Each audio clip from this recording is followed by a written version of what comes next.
Hello बच्चों, आप सभी को मेरा नमस्कार। इंडिया के इस बेहतरीन चैनल पर आप सभी बच्चों का again and again most welcome. तो बेटा, हमारा बॉडी फ्लूइड एंड सर्कुलेशन का आज लास्ट लेक्चर है, लेक्चर नंबर 5। आज एंड कर देंगे इसको, ठीक है।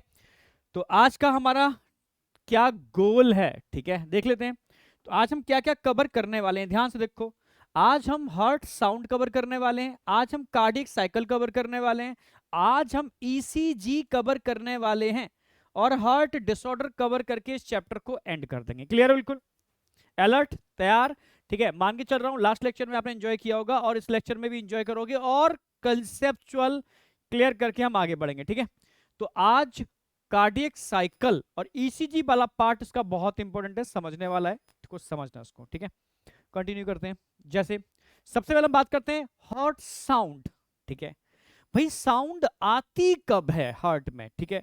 तो हार्ट में वॉल्व होते हैं जब कोई चीज क्लोज होती है। जैसे आप घर में बैठे हो, ठीक है, घर में दरवाजे हैं, 1 मिनट दरवाजे को खोलो, ओपन करो, ओपन करो। ओपन करने पर साउंड नहीं आएगी, पर जैसे आप दरवाजे को क्लोज करोगे ना, तो वो टकराएगा, टकराने पर साउंड क्रिएट होगी, ठीक है। तो साउंड कब आती है? जब डोर को ओपन करते हैं, क्लोज करते हैं। जब डोर को क्लोज करते हैं तब साउंड प्रोड्यूस होती है, ये याद रखना, ठीक है। जब डोर को क्लोज करोगे तो साउंड प्रोड्यूस होगी, ओपन करने पर साउंड प्रोड्यूस नहीं होती। समझे? यस या नो? क्लियर है? बिल्कुल। डोर को क्लोज करेंगे तो साउंड होगी, ओपन करने पर साउंड नहीं होती। मींस जब वॉल क्लोज होते हैं तो साउंड प्रोड्यूस होती है, ओपन होने पर साउंड प्रोड्यूस नहीं होती। एक बात क्लियर रखना, ठीक है। अब कंसेप्ट समझना, कंसेप्ट समझना। अभी पहले कंसेप्ट समझाऊंगा तब आगे हम बात करेंगे। मान लो ये हार्ट है, आपका हार्ट, ये हार्ट है। कितने चैम्बर है? 4 चैम्बर है हार्ट में। क्लियर है? बिल्कुल। सबसे पहले हम बात करेंगे, यहां हमने बताए थे आपको कौन से वॉल्व होते हैं। एवी वॉल्व, एट्रियो वेंट्रिकुलर वॉल्व, जो एट्रियम और वेंट्रिकल के जंक्शन पर होते हैं। भाई ऊपर वाले एट्रिया है, नीचे वाले वेंट्रिकल है। तो जो एट्रियम और वेंट्रिकल के जंक्शन पर होते हैं उनको क्या बोलते हैं? Atrio ventricular valve. क्लियर है? बिल्कुल, एट्रियो वेंट्रिकुलर वॉल्व। तो जब एट्रिया सिस्टोल करेंगे, फिर से बोल रहा हूं मैं, जब एट्रिया सिस्टोल करेंगे तो एट्रिया के सिस्टोल होने पर ये वॉल्व क्या करेंगे? ओपन। भाई एट्रिया सिस्टोल करेंगे, ब्लड नीचे आएगा। ब्लड नीचे आएगा का मतलब है एवी वॉल्व खुलेंगे, और खुलने पर तो साउंड आती ही नहीं है ना, ओपन होने पर कोई साउंड नहीं आती। यानी एट्रिया सिस्टोल का साउंड से दूर दूर तक कोई संबंध नहीं है, ठीक है। अब ब्लड कहां गया? वेंट्रिकल में। अब वेंट्रिकल की बारी। जब वेंट्रिकल सिस्टोल करेंगे, वेंट्रिकल सिस्टोल करेंगे तो ये वाले वॉल्व तो बंद हो जाएंगे, भाई प्रेशर जनरेट होगा, नीचे वाले वॉल्व ऊपर ओपन हो जाएंगे, मतलब सेमील्यूनर वॉल्व ओपन होंगे और कस्पिड वॉल्व क्लोज होंगे during contraction of ventricle, during systole of ventricle. Clear है? बिल्कुल। तो वेंट्रिकुलर सिस्टोल के दौरान, फिर से बोल रहा हूं, वेंट्रिकुलर सिस्टोल के दौरान एवी वॉल्व क्लोज होंगे बट सेमी ल्यूनर वॉल्व खुलेंगे, और बंद होने पर तो आवाज आती है। यानी पहली साउंड जो आएगी वो वेंट्रिकुलर सिस्टोलिक साउंड होगी, वेंट्रिकुलर डायस्टोलिक साउंड। तो first sound ventricular systolic sound होती है, first sound ventricular systolic sound होती है due to, first sound ventricular systolic sound होती है due to closing of AV valve. Clear है? बिल्कुल। एवी वॉल्व क्लोज होने की वजह से जो पहली साउंड आएगी वो होगी LUB, लव। क्लियर है? बिल्कुल। समझ रहे हो ना मेरी बात? तो पहली साउंड कब आएगी? जब वेंट्रिकल सिस्टोल करेंगे, ठीक है, और एवी वॉल्व क्लोज होंगे। क्लियर है? अब क्या हो गया भाई, वेंट्रिकल सिस्टोल कर चुके हैं, अब वेंट्रिकल क्या करेंगे? डायलेट करेंगे। जैसे ही वेंट्रिकल डायलेट करेंगे, भाई ब्लड कहां आ चुका है? भाई सिस्टोल करने पे ब्लड नीचे आ चुका है। जैसे ही वेंट्रिकल डायलेट करेंगे तो डायलेट होने पर क्या होगा? डायलेट होने पर ऊपर वाले वॉल्व खुल जाएंगे, क्योंकि ऊपर का ब्लड नीचे आएगा, पर नीचे वाला ब्लड ऊपर जाने की कोशिश करेगा। डायलेट होने पर वॉल्यूम बढ़ेगा, वॉल्यूम बढ़ने पर प्रेशर कम होगा, तो तुरंत ब्लड का मूवमेंट होगा high pressure to low pressure. ऊपर का ब्लड नीचे आएगा और ये ब्लड ऊपर जाएगा। मींस जब ऊपर का ब्लड नीचे आएगा तो ये वॉल्व खुल जाएंगे बट ये वाले वॉल्व बंद हो जाएंगे, यानी सेमी ल्यूनर वॉल्व क्लोज हो जाएंगे ड्यूरिंग वेंट्रिकुलर कॉन्ट्रैक्शन। और अगेन साउंड आएगी due to closing of semilunar valve, क्योंकि इस बार सेमी ल्यूनर वॉल्व क्लोज हो रहे हैं। क्लियर? बिल्कुल। इस बार सेमी ल्यूनर वॉल्व क्लोज हो रहे हैं, पहले एवी वॉल्व क्लोज हो रहे थे। क्लियर है? बिल्कुल। तो सेकंड साउंड आएगी due to closing of semilunar valve during ventricular diastole, ventricular diastole. जब वेंट्रिकल डायस्टोल करेगा सेकंड साउंड आएगी, जब वेंट्रिकल सिस्टोल करेगा फर्स्ट साउंड आएगी। क्लियर है बिल्कुल। तो इसी को मैं समझाने वाला हूं, बड़े क्लासिकल वे में समझाने की कोशिश करूंगा और आप समझने की कोशिश करना। अभी तो बेसिक सी बात बताई है मैंने, बहुत बेसिक सी, ठीक है। हम एक बिल्डिंग ड्रॉ कर रहे हैं, ठीक है। दो एक्सिस हैं, एक एक्स एक्सिस मान लो, एक वाई एक्सिस, ये ठीक है, चलेगा, चलेगा। ये हो गई एक्स एक्सिस और ये हो गई वाई एक्सिस, ये वाई एक्सिस, ठीक है। दोनों एक्सिस हो गई एक्स और वाई। क्लियर है बिल्कुल। एक तरफ एक्स एक्सिस है तो दूसरी तरफ वाई एक्सिस। क्लियर है। अब समझना, इस वाली एक्सिस यानी एक्स एक्सिस को हम क्या रिप्रेजेंट करेंगे, duration of sound, duration of sound. भाई साउंड का ड्यूरेशन रिप्रेजेंट करेंगे इस एक्सिस पर, ठीक है। इस एक्सिस पर क्या रिप्रेजेंट करेंगे, pitch of sound, pitch of sound. Sound की पिच हम यहां रिप्रेजेंट करने वाले हैं, ड्यूरेशन यहां रिप्रेजेंट करने वाले हैं, ठीक है। अब समझने की अगेन कोशिश करना, ठीक है। तो सबसे पहले मैं बात करूंगा यहां पर, ये छोटी सी बिल्डिंग पर ड्यूरेशन ज्यादा है, एक बिल्डिंग तो ये बन गई, ठीक है, फर्स्ट हर्ट साउंड। और सेकेंड हर्ट साउंड की अगर मैं बात करूं तो ये सेकेंड हर्ट साउंड, समझना इसका ड्यूरेशन कम है पर पिच बहुत ज्यादा है कंपैरेटिव। तो दो साउंड होंगी, first heart sound, second hurt sound. First लिख देता हूं मैं,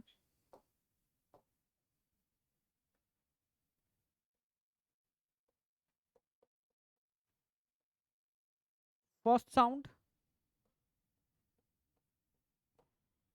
सेकेंड साउंड,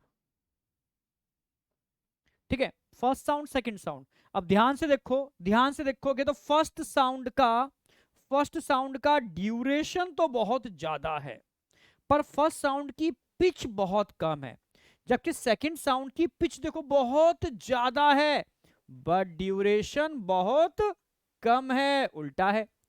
पिच और ड्यूरेशन से मतलब समझते हो, जैसे समझो मेरी बात, पहली साउंड एल यू बी, जो फर्स्ट साउंड है वो क्या है, L U B. Second sound क्या है, D U B, L U B D U B. First sound L U B कैसे होगी, जैसे समझो मेरी बात, जैसे ल डप, ल डप, ल डप, नहीं समझ रहे हो ना, यानी लब का ड्यूरेशन लंबा है, पिच कम है, जबकि डब का पिच ज्यादा है पर ड्यूरेशन बहुत कम है, ठीक है। तो समझ रहे हो ना, फर्स्ट साउंड और सेकंड साउंड क्लियर है बिल्कुल। फर्स्ट साउंड का ड्यूरेशन बहुत ज्यादा है बट पिच कम है, सेकंड साउंड का ड्यूरेशन कम है बट पिच बहुत ज्यादा है, क्लियर है बिल्कुल। तो इसी को मैं रिप्रेजेंट करूंगा, जैसे जैसे क्वेश्चन आएंगे उसके बेस पर क्वेश्चन पूछा जाएगा आपसे, फर्स्ट और सेकंड हर्ट साउंड से रिलेटेड जो भी क्वेश्चन बनेंगे, अरे ठीक है चलेगा कोई नहीं, ठीक है। एक तरफ तो लिखते हैं हम फर्स्ट साउंड, फर्स्ट साउंड क्या बोलेंगे, L U B. Second sound, second sound क्या बोलेंगे इसको, D U B. L U B और D U B, L U B और D U B, first heart sound और सेकंड हर्ट साउंड।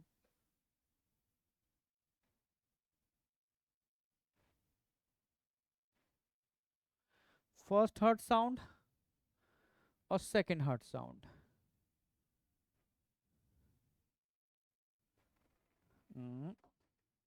चलेगा ठीक है कोई नहीं, ठीक है। अब फर्स्ट साउंड कब आएगी, मैंने बताया था ड्यूरिंग वेंट्रिकुलर सिस्टोल, जब वेंट्रिकल सिस्टोल करेंगे, क्योंकि एट्रिया सिस्टोल से तो कुछ भी क्लोज नहीं हो रहा ना।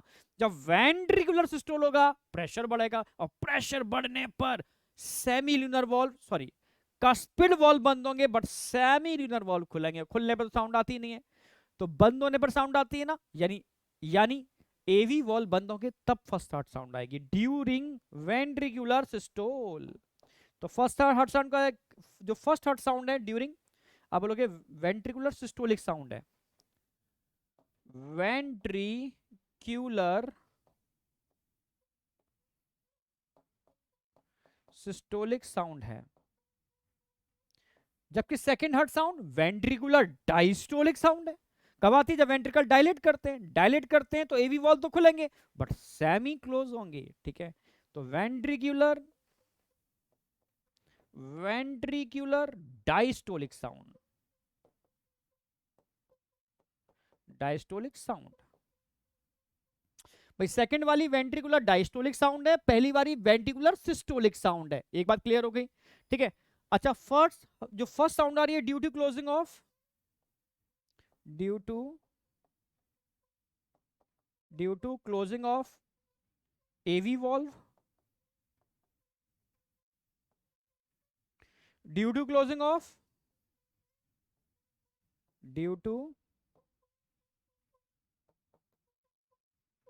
Closing of semilunar valve. ये भी क्लियर है कौन किसके क्लोज होने की वजह से आ रहा है। अच्छा, फर्स्ट हार्ट साउंड का ड्यूरेशन ज्यादा है, पिच कम है, ठीक है। अगर मैं फर्स्ट साउंड की बात करता हूं तो यहां पर ड्यूरेशन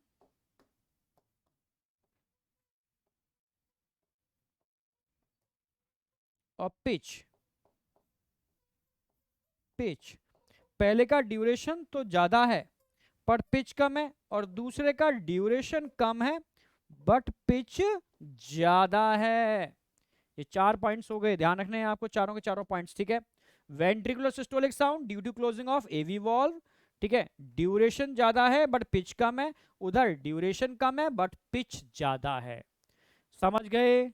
ये हैं आपके दो प्रोमिनेंट साउंड, ठीक है, जब हार्ट में कॉन्ट्रैक्शन होते हैं, जिसको आप स्टेथोस्कोप से अच्छे से सुन पाते हो। इसलिए साउंड की क्लिनिकल डायग्नोस्टिक सिग्निफिकेंस होती है, ध्यान रखना, साउंड की क्लिनिकल डायग्नोस्टिक सिग्निफिकेंस है, आप साउंड के बेस पर हार्ट की एबनॉर्मलिटी को आइडेंटिफाई कर सकते हो on the basis of sound. तो diagnostic significance, clinical diagnostic significance ध्यान रखनी है आपको, क्लिनिकल भी ऐड कर दो उसमें। क्लिनिकल डायग्नोस्टिक सिग्निफिकेंस, जैसे याद हो आपको, मैंने बताया था कि जब आप स्पायरोमीटर यूज करते हो, ठीक है, माउथ में लगाते हो, तो लंग्स के जो वॉल्यूम और कैपेसिटीज हैं तो इनका आप मेजरमेंट करते हो। तो उसमें अगर एबनॉर्मलिटीज होगी तो आप पता लगा लोगे हाँ कोई गड़बड़ है, तो उसकी भी क्लिनिकल डायग्नोस्टिक सिग्निफिकेंस है। ऐसे ही इसकी भी क्लिनिकल डायग्नोस्टिक सिग्निफिकेंस है। ऐसे ही जब मैं ईसीजी पढ़ाऊंगा उसकी भी क्लिनिकल डायग्नोस्टिक सिग्निफिकेंस होगी, ठीक है।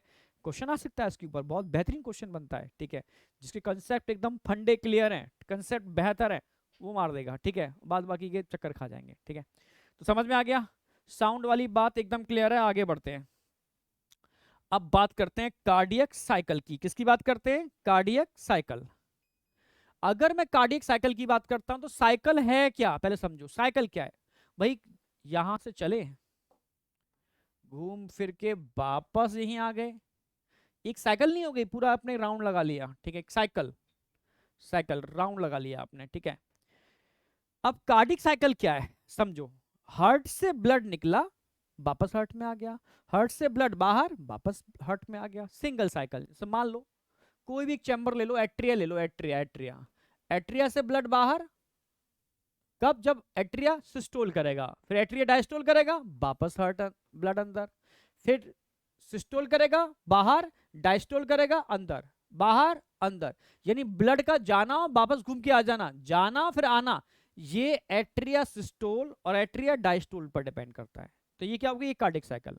ऐसी वेंट्रिकुलर ले लो, वेंट्रिकुलर सिस्टोल ब्लड बाहर, वेंट्रिकुलर डायस्टोल ब्लड अंदर, वेंट्रिकुलर सिस्टोल ब्लड बाहर, वेंट्रिकुलर डायस्टोल ब्लड अंदर, यानी किसी भी एक चैम्बर का कंप्लीट कॉन्ट्रैक्शन रिलैक्सेशन एक कार्डियक साइकिल है। इतना ही नहीं, किसी भी एक नोडल टिश्यू या हार्ट के मसल्स का कंप्लीट कॉन्ट्रैक्शन रिलैक्सेशन एक कार्डियक साइकिल है, ठीक है, जिसका ड्यूरेशन अप्रोक्सीमेटली 0.8 सेकंड होता है। यानी एक हार्ट बीट भी एक कार्डियक साइकिल काउंट कर सकते हो, क्योंकि एक हार्ट बीट का मतलब है एक बार ब्लड सर्कुलेट हो गया, एक हार्ट बीट, दूसरी हार्ट बीट, तीसरी हार्ट बीट, यानी एक cycle equal to single heart beat. ये क्वेश्चन बन सकते हैं, समझे? चलो समझ रहे होगे आप। अब आगे बढ़ते हैं बेटा, समझने की कोशिश करो। हाँ, नंबर 1 पॉइंट ले रहे हैं। भाई सिंगल कार्डिक साइकिल क्या है? कार्डिक साइकिल क्या? It is a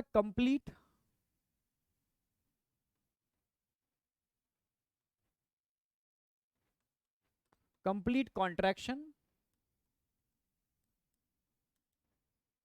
and relaxation, complete contraction and relaxation of, या तो आप बोल सकते हो complete contraction relaxation of atria, या बोल सकते हो वेंट्रिकल, या आप बोल सकते हो cardiac muscles.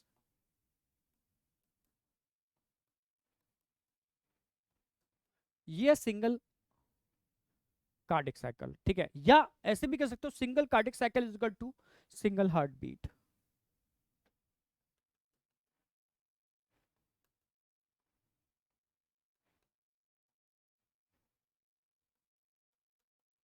Single cardiac cycle equal to single heart beat.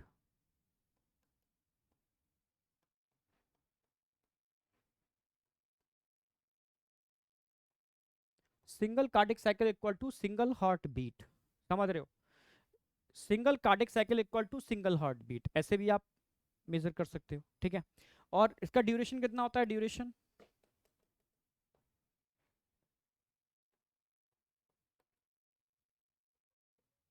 इसका ड्यूरेशन क्या होगा? सिंगल हार्ट बीट का ड्यूरेशन क्या होगा? ध्यान रखना है आपको। इसका ड्यूरेशन होता है 0.8 सेकेंड, समझ रहे हो? Single heart beat equal to single cardiac cycle, duration 0.8 second. Clear है बिल्कुल? अब देखो, समझने की कोशिश करना। अगर मैं आपसे कहूं कि एक एट्रिया का कंप्लीट कॉन्ट्रैक्शन और एक एट्रिया का कंप्लीट रिलैक्सेशन 0.8 सेकेंड लगेगा, यस। ऐसी वेंट्रिकल का कंप्लीट कॉन्ट्रैक्शन, वेंट्रिकल का कंप्लीट रिलैक्सेशन 0.8 सेकेंड, क्योंकि एक कार्डिक साइकिल होती है, ठीक है? तो इसको ऐसे समझ सकते हो ना, समझना मेरी बात। इधर तो मैं लिख रहा हूँ सिस्टोल,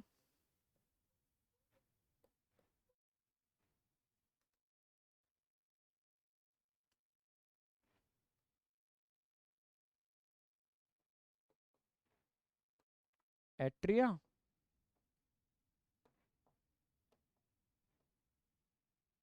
वेंट्रिकल, ठीक है? इधर सिस्टोल लिखता हूं मैं, इधर डायस्टोल लिखता हूं मैं। सिस्टोल एंड डायस्टोल, समझना मेरी बात।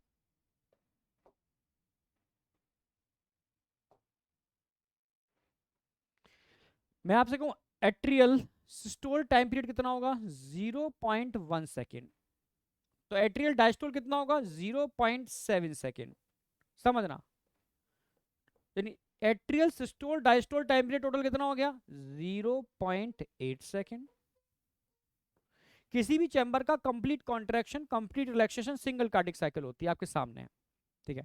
बट ये भी मालूम पड़ गया भाई, दोनों का मिलाकर के 0.8 होगा। इसका सिस्टोल 0.8 है तो इसका डायस्टोल 0.7 है। ऐसी वेंट्रिकुलर की बात करता हूं, वेंट्रिकुलर सिस्टोल 0.3 है, तो वेंट्रिकुलर डायस्टोल 0.5 होगा। टोटल मिलाओगे तो 0.8 सेकेंड यहाँ भी बैठ रहा है, ठीक है? समझ गए ना मेरी बात? यानी किसी भी एक चैम्बर का कंप्लीट कॉन्ट्रैक्शन रिलैक्सेशन एक कार्डिक साइकिल है, ठीक है? बस इससे ये मालूम पड़ गया कि एट्रियल सिस्टोल और एट्रियल डायस्टोल टाइम पीरियड क्या होता है, वेंट्रिकुलर सिस्टोल और वेंट्रिकुलर डायस्टोल टाइम पीरियड क्या होता है, पर दोनों का जोड़ 0.8 ही बैठेगा। समझ गए ना? समझ गए? जो एक कार्डिक साइकिल है। अच्छा, इसको दूसरी तरीके से और समझते हैं, समझो, ठीक है? इस 0.8 को हम ऐसे भी तो लिख सकते हैं,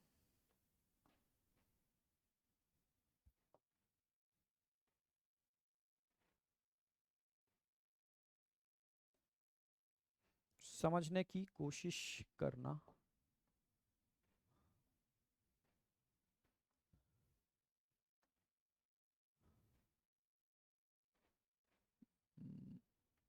ठीक है,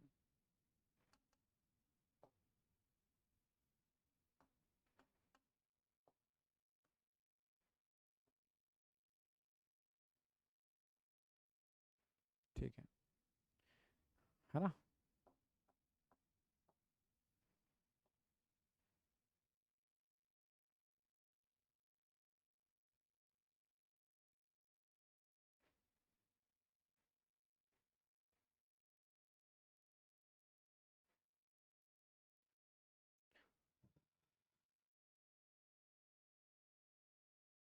ठीक है,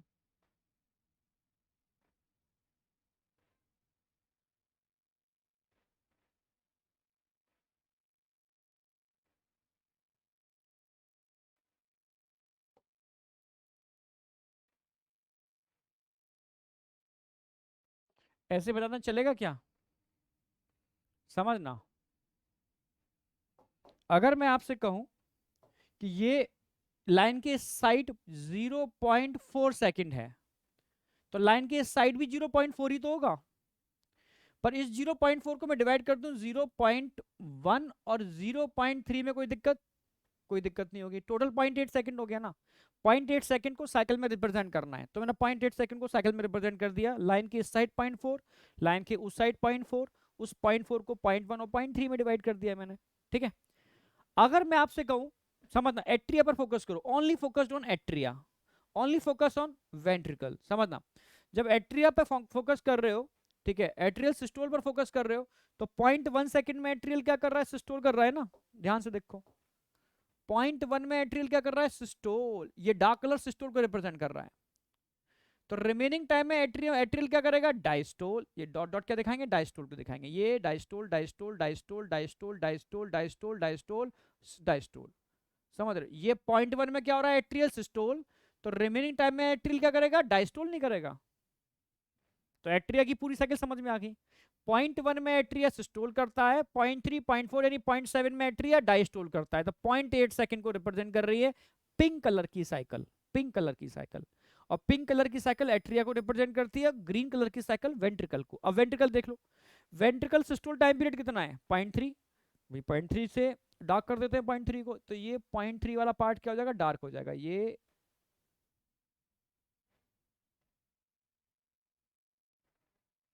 0.3 वाला पार्ट डार्क कर दिया मैंने। तो 0.3 में क्या कर रहा है, वेंट्रिकल सिस्टोल कर रहा है। 0.3 में क्या कर रहा है, 0.3 में वेंट्रिकल सिस्टोल कर रहा है। तो वेंट्रिकल डायस्टोल कितने में करेगा, 0.5। 0.5 देखो, 0.5, 0.4 और 0.1, 0.5 नहीं हो गया, यानी यहां से, यहां से, यहां से, यहां से और ये यहां तक, ये क्या हो गया, वेंट्रिकुलर डायस्टोल हो गया। तो वेंट्रिकुलर सिस्टोल भी समझ में आ रहा है और वेंट्रिकुलर डायस्टोल भी समझ में आ रहा है, यानी इसी डेटा को मैंने साइकिल की फॉर्म में रिप्रेजेंट कर दिया है। पिंक कलर के डेटा को, नहीं, एट्रियल डेटा को मैंने पिंक कलर से रिप्रेजेंट किया है और वेंट्रिकुलर डेटा को मैंने ग्रीन कलर से रिप्रेजेंट किया और कुछ भी नहीं किया, बस। ठीक है, और कुछ भी नहीं किया यहां पर। अब मैं आपसे कहूंगा, अब मैं आपसे पूछूंगा कि बेटा इस 0.1 सेकंड में क्या क्या घटना घटित हो रही है, आप समझ रहे हो। Which of the following event occur in 0.1 second. ठीक है, अब कौन सा इवेंट हो रहा है 0.1 सेकंड के अंदर, ध्यान से देखो। ठीक है, 0.1 सेकंड की बात चल रही है, इस 0.1 सेकंड। तो ध्यान से देखो, इस 0.1 सेकंड के अंदर एट्रिया तो सिस्टोल कर रहा है, पर इसी समय में वेंट्रिकुलर डायस्टोल भी तो हो रहा है। 0.3 में देखो, एट्रिया तो डायस्टोल कर रहा है पर वेंट्रिकुलर सिस्टोल हो रहा है। अगर मैं 0.4 में पूछूं क्या हो रहा है, आप बोलोगे सर एट्रिया और वेंट्रिकल दोनों ही डायस्टोल कर रहे हैं, डायलेट, फैलना, ठीक है, रिलैक्स, एक भी सिस्टोल नहीं कर रहा। ठीक है, समझना मेरी बात। तो इस 0.3 में कौन सा इवेंट हो रहा है, ये फोकस करेंगे। इस 0.4 में कौन सा इवेंट हो रहा है, इस पर फोकस करेंगे। ठीक है, तो 0.1 में क्या इवेंट हो रहा है, आप बोलोगे एट्रियल सिस्टोल। तो वेंट्रिकुलर डायस्टोल। इस 0.3 में क्या हो रहा है, 0.3 के अंदर, 0.3 में देखो, आप बोलोगे सर वेंट्रिकुलर सिस्टोल पर एट्रियल डायस्टोल। अच्छा, इस 0.4 में कौन सा इवेंट हो रहा है? 0.4 सेकंड में कौन सा इवेंट हो रहा है? आपका सर एट्रिया और वेंट्रिकल दोनों ही डायस्टोल कर रहे हैं, इसको बोलेंगे जॉइंट डायस्टोल। इसमें एट्रिया और वेंट्रिकल दोनों मिलके डायलेट करते हैं, so it is called joint diastole. क्या बोलेंगे इसको? Joint diastole. Joint joint diastole, जिसमें एट्रिया और वेंट्रिकल दोनों ही रिलैक्स कर रहे हैं, यानी दोनों मिलकर के डायस्टोल कर रहे हैं। तो मिलकर डायस्टोल कर रहे हैं, साथ साथ कर रहे हैं, तो हमने बोल दिया जॉइंट डायस्टोल। तो जॉइंट डायस्टोल टाइम पीरियड कितना होगा? 0.4। 0.1 में एट्रियल सिस्टोल वेंट्रिकुलर डायस्टोल, 0.3 में ventricular systole but atrial diastole. 0.4 में दोनों ही diastole, both diastole, atria and ventricle. Atria and ventricle, joint diastole का मतलब है बोथ, एट्रिया एंड वेंट्रिकल दोनों ही डायस्टोल कर रहे हैं। ठीक है, दोनों के अंदर ही डायलेशन हो रहा है, रिलैक्सेशन हो रहा है। समझे या नहीं समझे? यस या नो? समझे, समझे, बहुत बढ़िया। अब समझना, ये बेसिक समझ में आ गया आपको कि कार्डिक साइकिल होती क्या है और कार्डिक साइकिल का ड्यूरेशन क्या होता है। हमने सिर्फ कार्डिक साइकिल और कार्डिक साइकिल के ड्यूरेशन का जिक्र किया और कोई जिक्र नहीं किया अभी। अब असली में कार्डिक साइकिल क्या होती है अकॉर्डिंग टू एनसीईआरटी, अब बात करेंगे। ओके,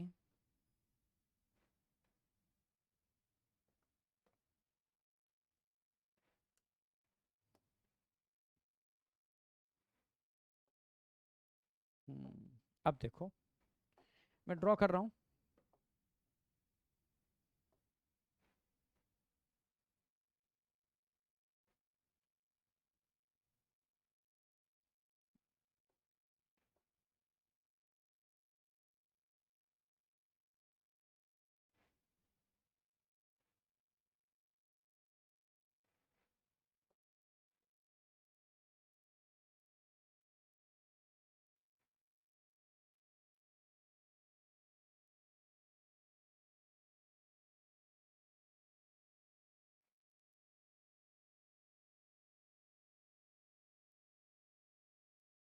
अब ठीक है, ठीक है।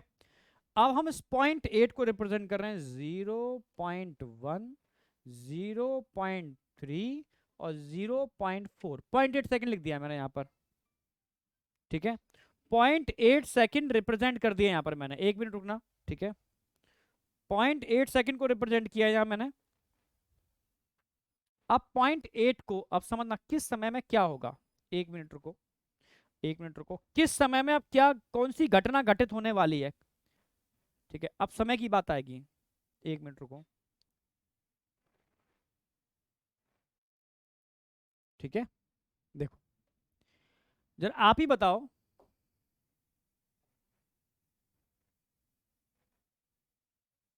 अगर मैं आपसे पूछूं डॉट बनाया है, डॉट वाली जगह पर क्या होगा? अच्छा, डॉट दिख नहीं रहा अच्छे से, डार्क करता हूं।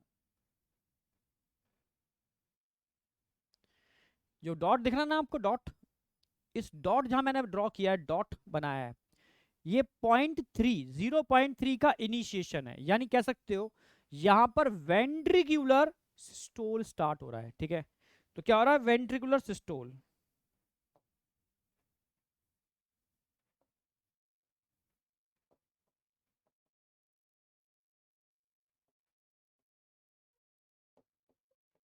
और जैसे ही वेंट्रिकुलर सिस्टोल स्टार्ट होता है, वेंट्रिकल में कॉन्ट्रेक्शन स्टार्ट होगा। कॉन्ट्रेक्शन स्टार्ट होगा तो प्रेशर बढ़ेगा, और प्रेशर बढ़ते ही क्या होगा? तेजी से एवी वॉल बंद होंगे। प्रेशर बढ़ते ही एवी वॉल बंद होंगे, और प्रेशर बढ़ेगा, सेमिलिनर वॉल्व खुल जाएंगे। क्लियर है बिल्कुल? और एवी वॉल्व के बंद होने पर साउंड आएगी, सेमिलिनर वॉल्व के खुलने पर साउंड नहीं आएगी। तो इसमें यहां क्या हो रहा है? वेंट्रिकुलर सिस्टोल, और क्या हो रहा है यहां पर? First heart sound, first heart sound, first heart sound आएगी।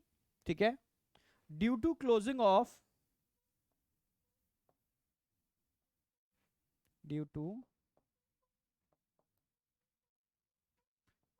Of AV valve। क्लियर, बिल्कुल एकदम क्लियर होना चाहिए। अब मैं आपसे कहूंगा कि यहां क्या हो रहा है, बता कौन सा इवेंट हो रहा है यहां इस जगह। ये मैं आगे नया पॉइंट बना रहा हूं, ध्यान से देखो यहां। अब आपको समझ में आएगा कि यहां सर वेंट्रिकुलर डायस्टोल स्टार्ट हो रहा है। भाई यहां तक कॉन्ट्रैक्शन हो गया, अब डायलेशन चालू हो जाएगा। Ventricular diastole, ventricular diastole. अच्छा, वेंट्रिकुलर जब डायस्टोल स्टार्ट होता है, जैसे वेंट्रिकुलर डायलेट करना स्टार्ट होता है तो प्रेशर कम होगा अंदर। प्रेशर कम होगा, तुरंत एट्रिया का ब्लड तो नीचे आएगा, पर आर्टरी का ब्लड वापस वेंट्रिकल में जाने की कोशिश करेगा, तो वापस वेंट्रिकल में जा नहीं पाएगा। क्यों? क्योंकि सेमी ल्यूनर वॉल्व जाने नहीं देंगे, क्लोज हो जाएंगे। ठीक है, तो जैसे ही वेंट्रिकुलर डायस्टोल स्टार्ट होता है, सेकंड हार्ट साउंड आती है।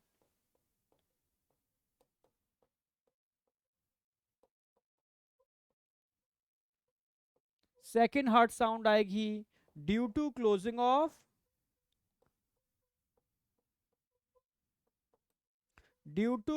Of semilunar valve.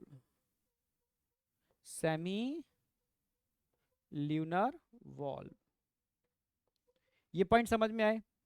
दो पॉइंट, पॉइंट 3 से पहला और पॉइंट 3 का टर्मिनल एंड। ठीक है, ये दो चीजें समझ में आनी चाहिए। पहला, अगर मैं आपसे पूछूं कि बेटा सेकंड साउंड और फर्स्ट साउंड के बीच का, सेकंड साउंड और फर्स्ट साउंड के बीच का ड्यूरेशन क्या है?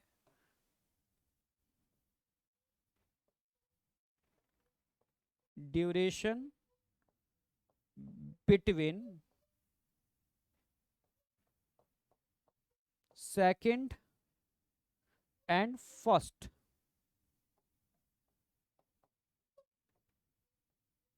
साउंड, जरा बताओ क्या होगा, जरा बताओ क्या होगा।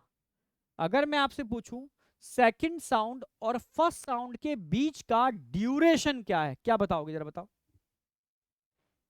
लिखो फटाफट कमेंट में। आप बताना क्या यही लिख रहे थे? 0.5 सेकेंड, यही लिख रहे थे क्या? मैक्सिमम बच्चे 0.3 सेकेंड लिख रहे हैं। भाई सेकंड और फर्स्ट के बीच का ड्यूरेशन का मतलब है ये चक साइकिल चल रही है ऐसे ऐसे, तो 0.4 0.1। हाँ, अगर फर्स्ट और सेकंड पूछेगा duration between first and second sound, हाँ तो आप बोलोगे 0.3 सेकेंड। इस तरीके से क्वेश्चन आप से पूछ सकता है, duration between second and first and second heart sound पूछ सकता है। ठीक है, तो वो आदि बात क्लियर है, यहां तक कोई डाउट शाउट नहीं होना चाहिए। अब मैं आपसे कहूंगा बेटा कि ये जॉइंट डायस्टोल चल रहा है, जॉइंट डायस्टोल। पॉइंट 4 में क्या होता है? Joint diastole. क्या हो रहा है यहां पर? Joint diastole, joint diastole. मैं आपसे कहूंगा जॉइंट डायस्टोल के एंड तक आते आते क्या क्या हो जाएगा, ये that is and of joint diastole. समझना ये क्या है? And of joint diastole. ये जॉइंट डायस्टोल का एंड है। एनसीईआरटी की लाइन कवर करूंगा इसके अंदर में। एट द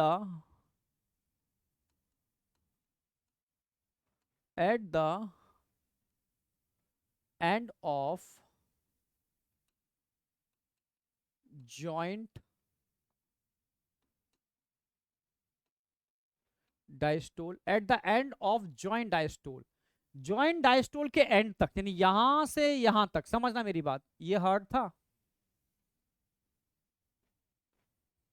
समझना दोनों ही डायलेट कर रहे हैं। दोनों डायलेट कब करेंगे? दोनों डायलेट तब करेंगे जब यहां से और यहां से ब्लड आ रहा है एट्रिया के अंदर, और ये ब्लड रुक नहीं रहा, सीधा ब्लड नीचे जा रहा है। समझ रहे हो? यानी एट्रिया में भी ब्लड आ रहा है और वेंट्रिकल में भी ब्लड आ रहा है। एट्रिया भी डायलेट कर रहे हैं और वेंट्रिकल भी डायलेट कर रहे हैं। ठीक है, पर at the end of joint diastole, यहां तक इस 0.4 सेकेंड के एंड तक आते आते लगभग 70% वेंट्रिकल 70% वेंट्रिकल भर जाते हैं ब्लड से eight the end of joint diastole. Joint diastole के एंड पर आते आते लगभग 70% वेंट्रिकल फिल बाय ब्लड। मैं लिख रहा हूं इसी बात को, at the end of joint diastole 70%। 70% का मतलब क्या होगा? 2/3।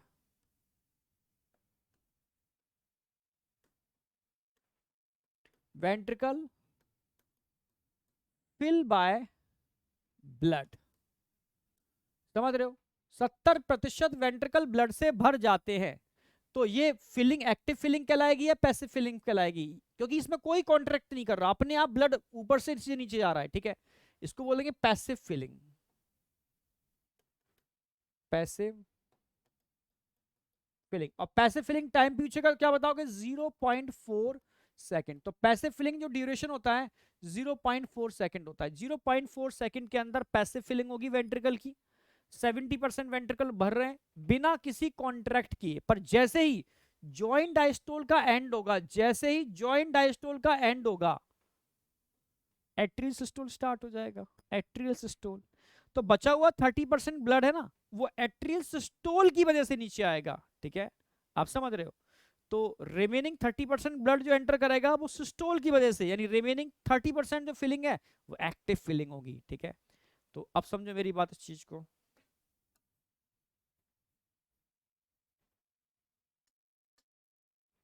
अब यहां क्या हो रहा है? Contraction of atria.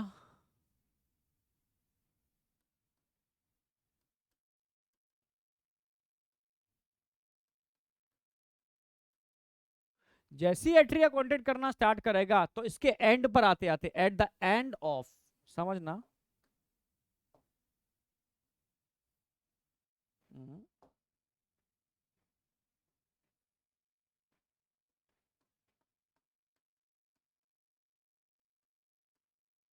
Eight the end of atrial systole, यहां से स्टार्ट करेगा एट्रियल सिस्टोल और यहां आके सिस्टोल एंड होगा। At the end of atrial systole remaining बचा हुआ, रिमेनिंग कितना? 30%। मतलब 1/3, 1/3 रिमेनिंग, 1/3 वेंट्रिकल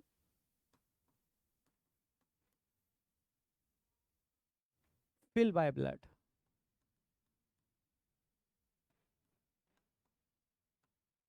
पर ये एक्टिव फिलिंग है पैसिव फिलिंग है? कॉन्ट्रैक्शन की वजह से हो रही है, इसको एक्टिव फिलिंग बोलेंगे।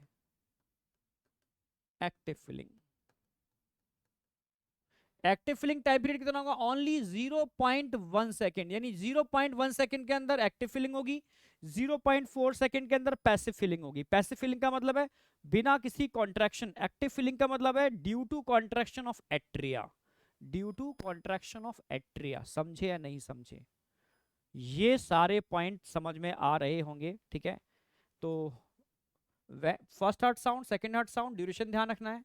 जॉइंट डायस्टोल के एंड तक आते आते 70% वेंट्रिकल फिल हो जाते हैं, 2/3। पैसिव फिलिंग है क्योंकि कोई कॉन्ट्रैक्शन नहीं कर रहा। यहाँ कॉन्ट्रैक्शन एट्रिया का स्टार्ट होगा, पॉइंट 1 के अंदर एट्रिया कॉन्ट्रैक्ट करेगा और एट्रिया के कॉन्ट्रैक्ट के एंड पर आके रिमेनिंग 30% ब्लड भी नीचे आएगा। ये एक्टिव फिलिंग कहलाएगी क्योंकि इसमें एट्रियल कॉन्ट्रैक्ट कर रहा है 0.1 सेकेंड के अंदर। समझ में आया या नहीं आया? आया तो लगा दो आग। समझे या नहीं समझे? समझे, बहुत बढ़िया। चलो, तो ये आपकी कार्डिक साइकिल का एक पार्ट पूरा हुआ। सारे इवेंट मैंने बता दिए, पहले ड्यूरेशन बताया, what is cardiac cycle, duration क्या होता है हर स्टेप का, और किस किस ड्यूरेशन में किस किस टाइम में कौन कौन सा इवेंट हो रहा है। क्लियर है? अब इससे रिलेटेड कुछ पॉइंट्स हैं वो डिस्कस करेंगे, जैसे एंड डायस्टोलिक वॉल्यूम। ईडीवी क्या होता है? EDV, it is the volume of blood which collect in each ventricle, volume of blood which collect in each ventricle at the end of their diastole। जब ventricle पूरा भर जाता है blood से, समझ रहे हो कितना ब्लड उसमें कलेक्ट होता है, वो एंड डायस्टोलिक वॉल्यूम होता है। यानी एंड डायस्टोलिक वॉल्यूम, डायस्टोल के एंड पर आने वाला वॉल्यूम, पूरा डायस्टोल हो जाने के बाद जो वॉल्यूम उसमें आता है ब्लड, वो ईडीवी है, ठीक है। तो ईडीवी होता कितना है, ये ईडीवी 120 ml होता है, 120 ml। समझना, इसको मैं सिंपल तरीके से समझाता हूं। जैसे मैं एक कॉमन एग्जांपल लेता हूं बोतल का। मान लो ये एक बोतल है, मतलब आप वेंट्रिकल बोल सकते हो उसको, एक वेंट्रिकल है।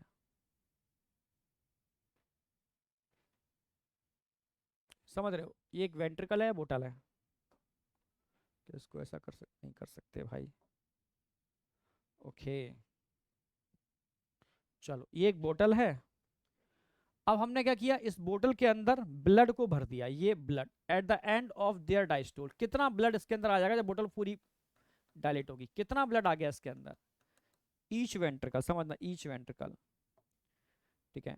इसमें आएगा 120 ml, यानी हर एक वेंट्रिकल में 120 ml ब्लड आएगा। ये ईडीवी है, and diastolic volume, EDV. It is a volume of blood which collect in each ventricle, यानी दोनों वेंट्रिकल का ईडीवी 120 और 120 होगा। समझ रहे हो, ये ईडीवी है। अगर मैं इस बोतल को कॉन्ट्रैक्ट कराऊं,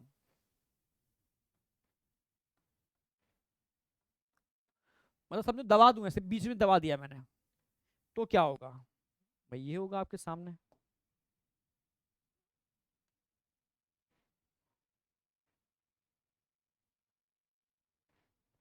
अभी रुको, अभी दबाएंगे, ऐसे ऐसे, ठीक है। बोतल ठीक है, सही है। अब इस बोतल को मैं कॉन्ट्रैक्ट करा रहा हूं, ये उठाया, ये दबा दिया यहां से, और ये दबा दिया यहां से। जैसे ही मैंने इस बोतल को बीच में से दबाया, ये तो काफी ब्लड बाहर निकल जाएगा, काफी ब्लड बाहर निकल जाएगा। ये बाहर निकला,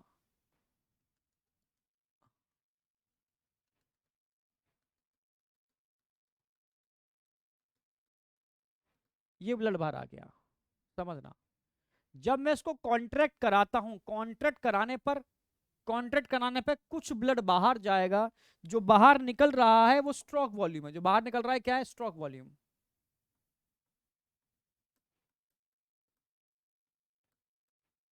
स्ट्रोक वॉल्यूम कितना होता है, ये होता है 70 ml।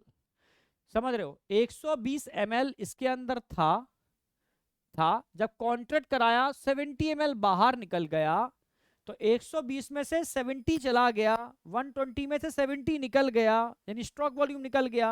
यानी हर एक वेंट्रिकल जब कॉन्ट्रैक्ट करता है ना, जो ब्लड बाहर आता है ड्यूरिंग सिंगल कॉन्ट्रैक्शन, समझ रहे हो, फ्रॉम ईच वेंट्रिकल, उसको हम स्ट्रोक वॉल्यूम बोलते हैं। तो स्ट्रोक वॉल्यूम क्या है, it is the volume of blood which pump by each ventricle during single systole. Stroke volume है 70 ml। तो कितना रह जाएगा, जो रह गया वो होगा ई S we, and systolic volume of ventricle, यानी सिस्टोल कॉन्ट्रैक्ट करने के बाद जो बच गया, and systolic volume of ventricle. तो भाई 120 में से आप 70 बाहर निकाल दो, कितना बचेगा, 120 माइनस 70 इजिकल टू 50 ml, ये रह गया इसके अंदर। तो ESV क्या होता है, तो ESV equal to volume of blood which remains in each ventricle at the end of their systole। समझे, तो तीन वॉल्यूम बताऊंगा मैं, एक ईडीवी, ईएसवी और स्ट्रोक वॉल्यूम एसवी, ठीक है। समझ में आ गया। बोतल का एग्जांपल है, हाथ में टेबल में बोतल रखी हो तो उठाओ, पूरा बोतल भरो, जो भर गई बोतल उसको बोलोगे ईडीवी, एंड डायस्टोलिक वॉल्यूम। बोतल को दबाओ, पानी बम्प करके ऊपर निकलेगा, जो निकल गया वो स्ट्रोक वॉल्यूम है, और निकलने के बाद जो रह गया वो ESB, and systolic volume of ventricle. तो ये तीनों वॉल्यूम समझ में आए नहीं आए, आए तो एक बार लगा दो आग, मतलब कुछ भी समझ लो, कमेंट समेंट जो भी करने हैं आपको। समझ में आई या नहीं आई, ठीक है। समझे, यस या नो। अब समझो मेरी बात। तो ईडीवी की अगर मैं बात करूं, तो ईडीवी डायरेक्टली प्रोपोर्शनल टू होता है, ईडीवी डायरेक्टली प्रोपोर्शनल टू होगा size of ventricle, size of ventricle. यानी अगर वेंट्रिकल का साइज ज्यादा है, वेंट्रिकल का साइज ज्यादा है, तो ईडीवी भी ज्यादा होगा। फिर से बोल रहा हूं, वेंट्रिकल का साइज अगर ज्यादा है तो ईडीवी ज्यादा होगा, समझ रहे हो? अगर बोतल का साइज तुम बढ़ा दो, खींच करके और खींच दो, तो ज्यादा ब्लड आएगा, ईडीवी बढ़ जाएगा, समझ रहे हो? तो साइज ऑफ वेंट्रिकल, या वेंट्रिकल के भरने में टाइम पहले से ज्यादा लग रहा है, मतलब ईडीवी ज्यादा है, ठीक है? तो ऐसे भी कर सकते हो, ईडीवी डायरेक्टली प्रोपोर्शनल टू होता है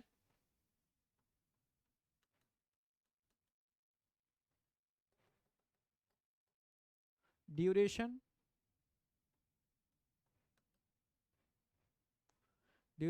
ऑफ फिलिंग ऑफ वेंट्रिकल।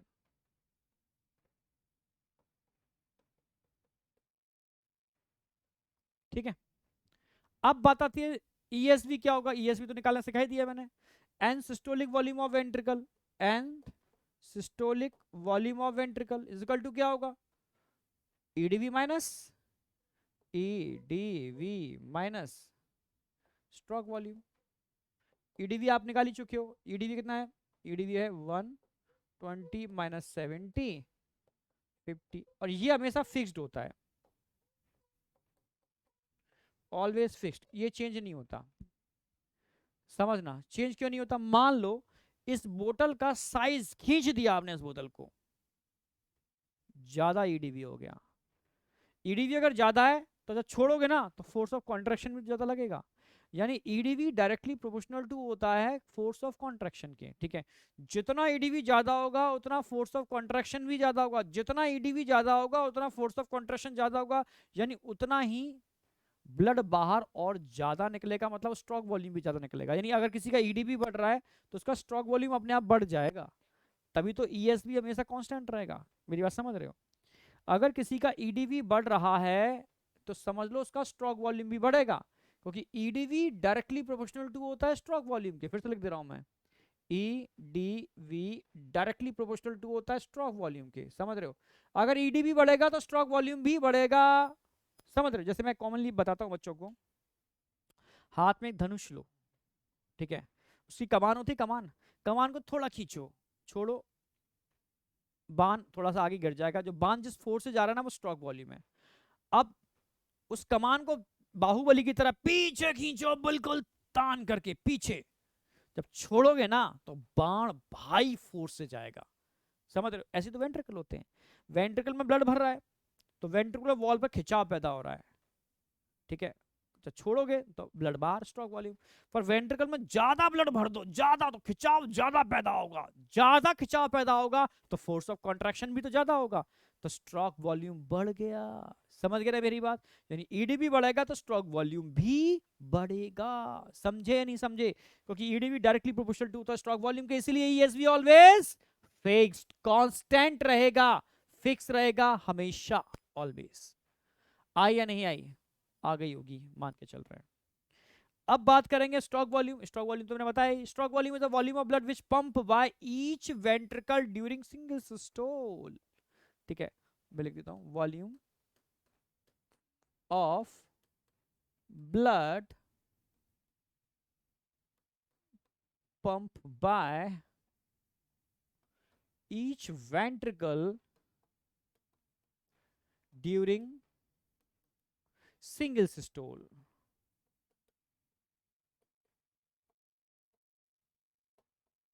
एक सिस्टोल में जो ब्लड बाहर निकल रहा है, एक सिस्टोल में जो ब्लड बाहर निकल रहा है, stroke volume.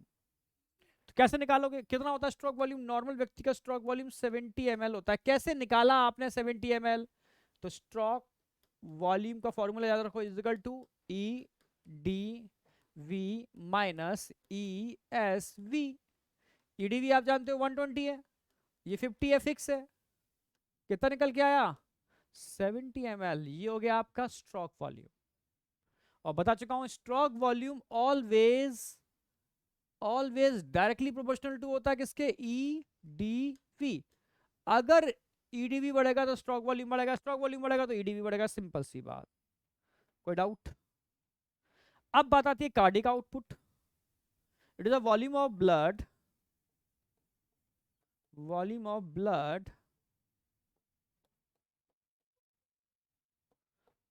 Pump by each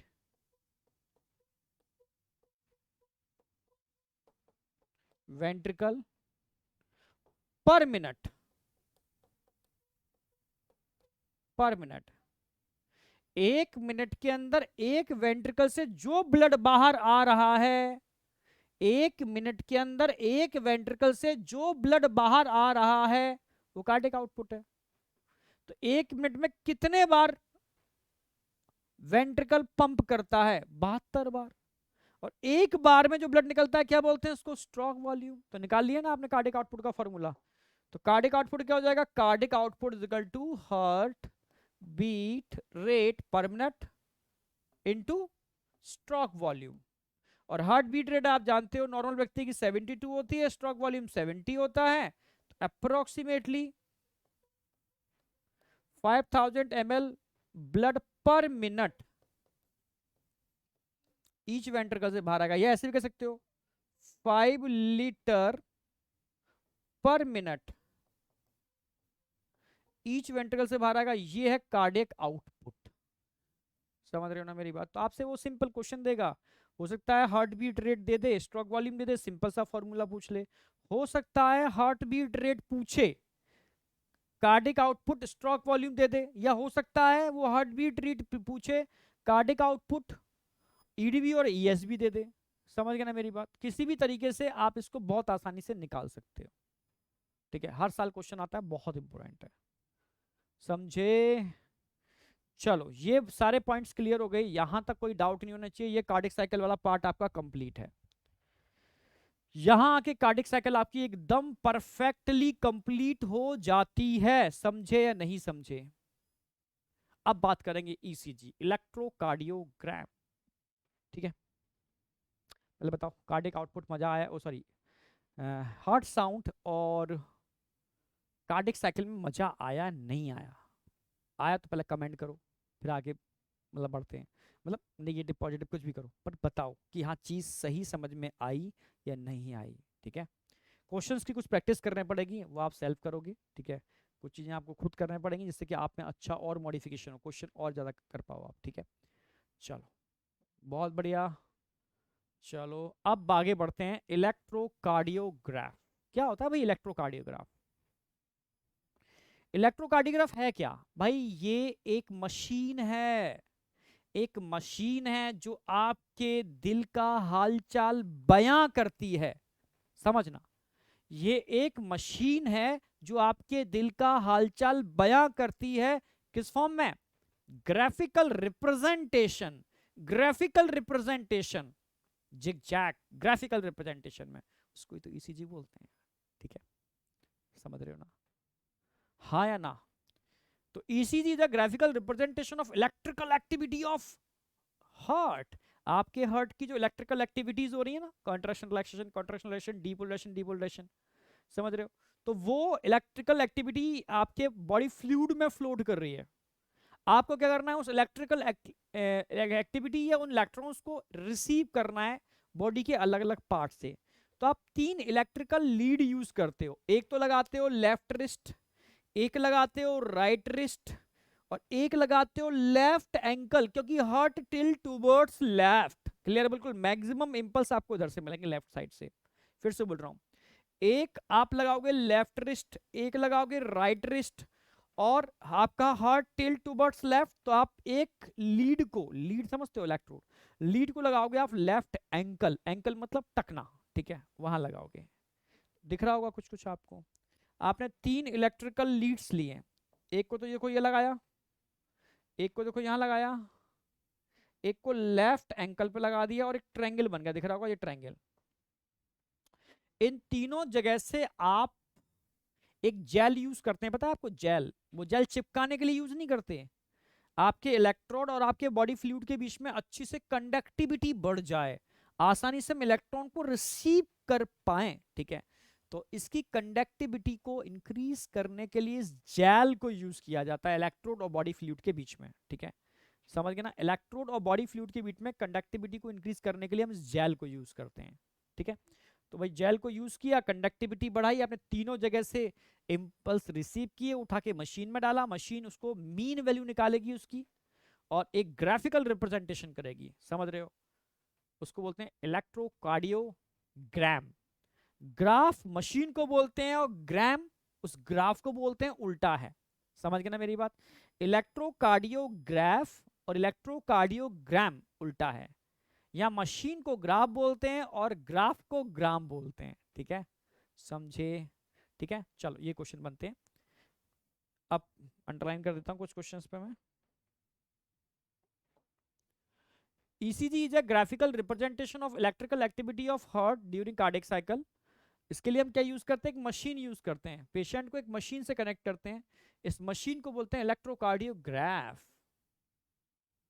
और 3 इलेक्ट्रिकल लीड्स यूज करते हैं, दिख रहे होंगे आपको, ठीक है? 1 ऑन ईच रिस्ट, और तीसरी कहां होगी? Left ankle. समझ रहे हो? That continuously monitor the heart activity. Clear? बिल्कुल। इसके अलावा चेस्ट लीड भी होती हैं जो आपके सिलेबस में नहीं है, आपके सिलेबस में ओनली लिम्फ लीड्स हैं, और लिम्फ लीड 3 होती हैं, left, right, left ankle. Clear है? चलो, अब हमने तीनों लीड लगा दिए। इन तीनों लीड्स का जो मीन है, यहां से सिग्नल आए, यहां से सिग्नल आए, यहां से सिग्नल आए, इन तीनों लीड्स का सिग्नल है, ये कहां जाता है? एक मॉनिटर के अंदर जाता है।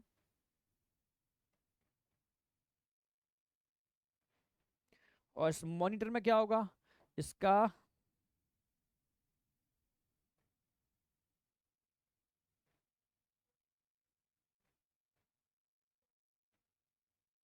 ग्राफिकल रिप्रेजेंटेशन, इसको बोलेंगे इलेक्ट्रोकार्डियोग्राम। अब इस इलेक्ट्रोकार्डियोग्राम की हम स्टडी करने वाले हैं। भाई क्या बन रहा है, क्या बता रहा है, आपके हार्ट का हालचाल कैसे बयां करता है ये। चलो भाई समझने की कोशिश करना, वैसे तो बहुत सिंपल है। ठीक है, बहुत सिंपल है भाई। पहले एट्रिया कॉन्ट्रैक्ट करता है, पी वेव रिप्रेजेंट करेगी। फिर वेंट्रिकल कॉन्ट्रैक्ट करेंगे, क्यूआरएस कॉम्प्लेक्स रिप्रेजेंट करेगा। समझना मेरी बात।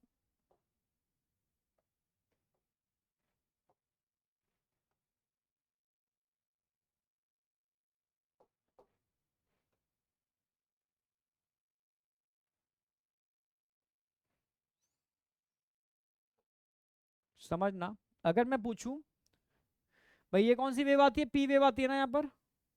सॉरी, ऐसे समझो, यहाँ आएगी पी वेव, आती क्या आएगी? P wave. यहाँ आएगी क्यू आर एस कॉम्प्लेक्स, यहाँ आएगी T wave. P Q R S T, 0.1, 0.3, 0.4। देखो एक तो मैंने आपको यही बता दिया कि पी वेव और क्यू आर एक्स के बीच का टाइम पीरियड कितना होता है? 0.1। क्यू आर एक्स और टी के बीच का टाइम पीरियड कितना होता है? 0.3। और इस टी और आगे, ये आगे जाके पी वेव बनाएगी। इस टी और आगे जो पी वेव बनेगी ना, आगे नेक्स्ट साइकिल की पी वेव, इनके बीच का टाइम पीरियड कितना होता है? 0.4 सेकेंड। 0.1 इसके और उसके बीच में, 0.3 इसके और उसके बीच में, 0.4। समझ में आ गया? यानी पहले एट्रिया कॉन्ट्रैक्ट करेगा तो पी वेव रिप्रेजेंट करेगी, फिर यहां पर वेंट्रिकल कॉन्ट्रैक्ट करते हैं, ठीक है, तो ये क्यूआरएस कॉम्प्लेक्स बनेगा। फिर यहां पर वेंट्रिकुलर डायलेशन होता है, रीपोलराइजेशन होता है, उसको टी वेव रिप्रेजेंट करेगी। ये तो बताया था मैंने अभी आपको। ठीक है, पी में क्या बताया था? एट्रियल डीपोलराइजेशन, यानी कॉन्ट्रैक्शन या सिस्टोल। एट्रियल सिस्टोल लिख देता हूं मैं। फिर यहां से क्या चालू होता है? वेंट्रिकुलर सिस्टोल, वेंट्रिक्यूलर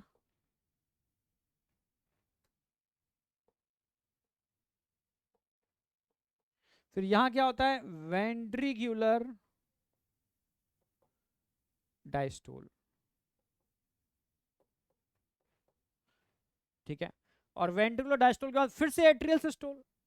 समझ में आ गया? तो इस कार्डिक साइकिल पर मैंने इन तीनों पी, क्यू आर एस और टी को उठा के रख दिया है। तो आप इनका एक एक चीज समझ पा रहे होगे कार्डियक साइकिल के बेस पर अब मैं रियल में लेकर के चल रहा हूं आपको। बेसिक एनसीईआरटी में यही दे रखा है कि पी वेव क्या बताती है, क्यू क्या बताती है और ये कॉम्प्लेक्स क्या बताता है। बहुत बेसिक तरीके से समझा रहा हूं। मान लो ये हार्ट है, मान ही लो ये हार्ट है।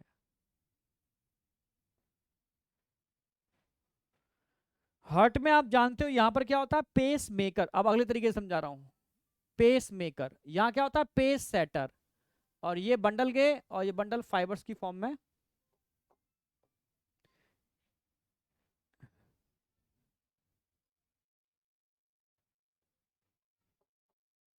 ये बंडल गए और ये बंडल फाइबर्स की फॉर्म में खुल गए।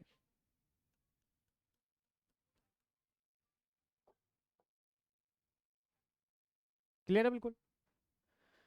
अब समझना, सबसे पहले अगर मैं आपसे कहूं कि जो एसए नोड था इसके अंदर एक्शन पोटेंशियल जनरेट होगा, एक्टिव होगा, डीपोलराइजेशन होगा। तो जैसे ही एसए नोड के अंदर डीपोलराइजेशन होगा वैसे ही यहां पर एक पीक आएगी, एक वेव जनरेट होगी, इसको पी वेव बोलते हैं। ये पी वेव, फिर से बता रहा हूं मैं, जैसे ही एसए नोड के अंदर एक्शन पोटेंशियल जनरेट होगा यहां पी वेव आएगी। क्लियर है बिल्कुल। इसके बाद ये सिग्नल पूरा का पूरा कहां जाएगा, ये सिग्नल पूरा का पूरा एट्रिया में चला जाएगा। एट्रिया में चला गया और एट्रिया में क्या स्टार्ट हो गए, कॉन्ट्रैक्शन स्टार्ट हो गए। एट्रिया में कॉन्ट्रैक्शन स्टार्ट हो गए। एट्रिया में कॉन्ट्रैक्शन को कौन रिप्रेजेंट करेगा, ड्यूरेशन जिसमें एट्रिया कॉन्ट्रैक्ट कर रहा है, ये बीच का ड्यूरेशन, ये वो ड्यूरेशन है इसमें एट्रिया कॉन्ट्रैक्ट कर रहा है, जिसमें एट्रिया कॉन्ट्रैक्ट कर रहा है। पी ने क्या बताया, पी ने बताया कि एसए नोड के अंदर डीपोलराइजेशन एक्शन पोटेंशियल जनरेट हुआ, या एट्रिया के अंदर एक्शन पोटेंशियल जनरेट हुआ। एट्रिया में डीपोलराइजेशन हुआ पर एट्रिया में मिलनी कहां होगा, एसए नोड के अंदर। वो सिग्नल जाएगा फिर एट्रिया सिस्टोल करेगा। ये ड्यूरेशन जो सिस्टोल हो रहा है ये बीच का ड्यूरेशन बताएगा, ये बीच का ड्यूरेशन। अब सिग्नल कहां पहुंचा, सिग्नल पहुंच गया इसके बाद सीधा एवी नोड के पास। अब एवी नोड की बारी, अब बारी किसकी है, अब बारी एवी नोड की है। जैसे सिग्नल एवी नोड के पास पहुंचेगा इसमें एक्शन पोटेंशियल जनरेट हो जाएगा, इसमें भी एक्शन पोटेंशियल जनरेट हो जाएगा, मतलब डीपोलराइजेशन हो जाएगा। ये हो गया, देखो ये हो गया, ये हो गया, ये हो गया, ये हो गया, ये हो गया, ये हो गया। अब इस एक्शन पोटेंशियल को कौन रिप्रेजेंट करेगा, ये कॉम्प्लेक्स क्यूआरएस कॉम्प्लेक्स। ये ये ये ये ये ये ये कॉम्प्लेक्स, ये क्यूआरएस वेव बताती है कि एवी नोड के अंदर भी एक्शन पोटेंशियल जनरेट हो चुका है। क्लियर बिल्कुल। अब सिग्नल कहां जाएगा, ये पूरे वेंट्रिकल में सिग्नल चला गया। अब वेंट्रिकुलर सिस्टोल की बारी, अब वेंट्रिकुलर सिस्टोल की बारी। तो यहां से वेंट्रिकुलर सिस्टोल स्टार्ट होता है, यहां से पहले पोटेंशियल जनरेट हुआ फिर वेंट्रिकुलर सिस्टोल चालू हो जाएगा। ठीक है, यहां से ये, यहां से मान लो यहां से वेंट्रिकुलर सिस्टोल चालू होता है जो टी वेव के एंड तक चलेगा।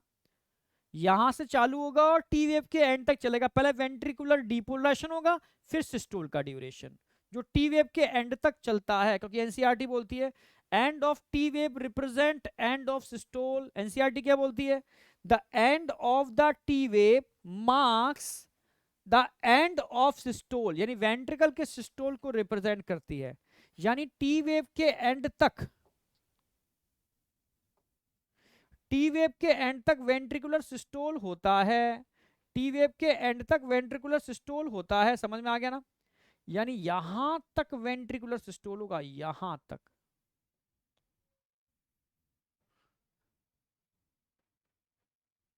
अब बारी किसकी आती है, टी वेव की।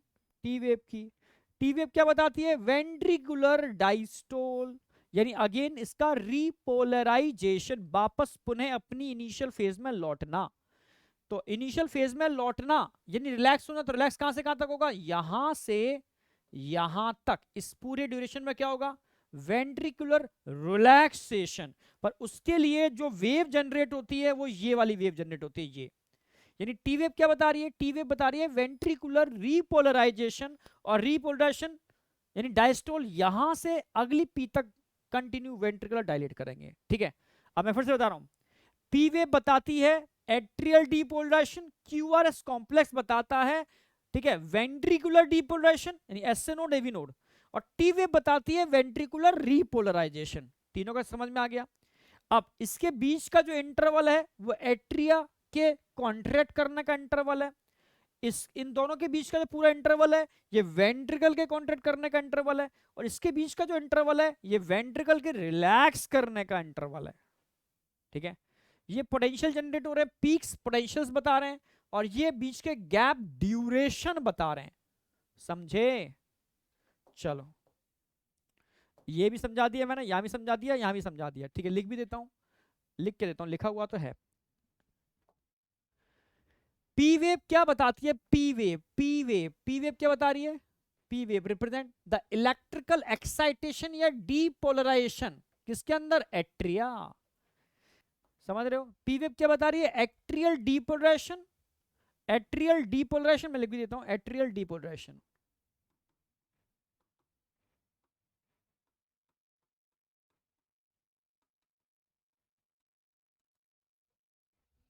तो पी वेव क्या बता रही है? Atrial depolarization of the atria which lead to contraction of both atria, जिसके बाद दोनों एट्रिया कॉन्ट्रैक्ट करेंगे। क्यूआरएस कॉम्प्लेक्स क्या बताता है? The depolarization of ventricle. Depolarization of ventricle क्या बताता है? Depolarization of ventricle. अरे ये कॉम्प्लेक्स क्या बता रहा है? क्यू आर एस क्या बता रहा है? Depolarization of ventricle. Clear है बिल्कुल? तो टी वेव क्या बता रही है? रीपोलराइजेशन। डी क्या क्या? Repolarization of ventricle. Repolarization of ventricle. ठीक है, क्लियर है बिल्कुल? तीनों वेव समझ में आ गए। बीच के interval atrial systole, ventricular systole, ventricular diastole.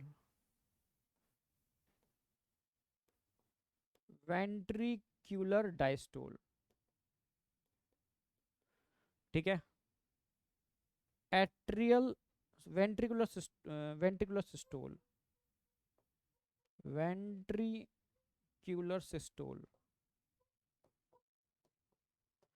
और ये atrial systole.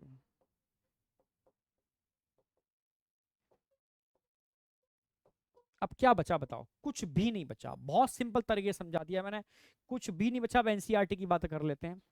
The QRS complex depolarization of ventricle which initiate the ventricular contraction, जो वेंट्रिकुलर कॉन्ट्रैक्शन को इनिशिएट करता है। The contraction start shortly after Q wave. Q wave से पहले ये start नहीं होगा। क्यों? क्योंकि क्यू वेव तो नेगेटिव वेव है, नीचे जीरो से नीचे आ रही है।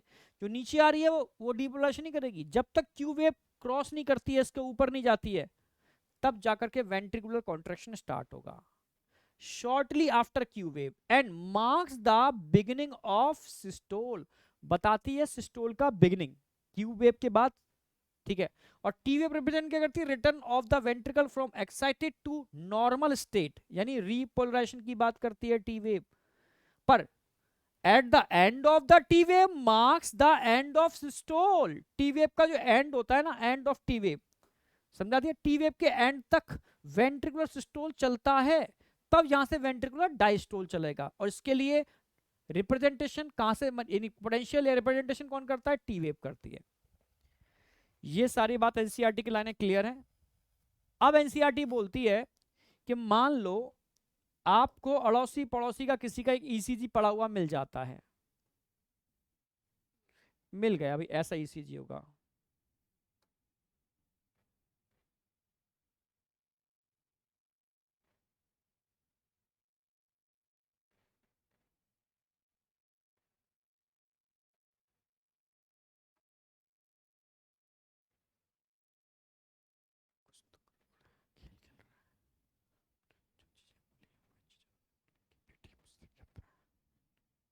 समझ में आया ना? ये आपको ईसीजी पड़ा हुआ मिल गया कहीं से, या ऐसे नहीं, ये तो साफ साफ दिख रहा है,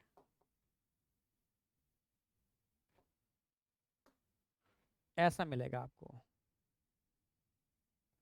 रियल में जब देखोगे ना तो आपको ऐसा दिखेगा, ऐसा ऐसा ऐसा। अब बताओ, मैं आपसे कहूं कि इस ईसीजी में कुछ एनालिसिस करके बता सकते हो? समझ रहे हो? आप नहीं बता पाओगे, ठीक है। और सारे ईसीजी आपको एक जैसे ही देखने को मिलेंगे, तो आप, मैं कहूँ कुछ तो बताओ बेटा, कुछ तो बता सकते हो।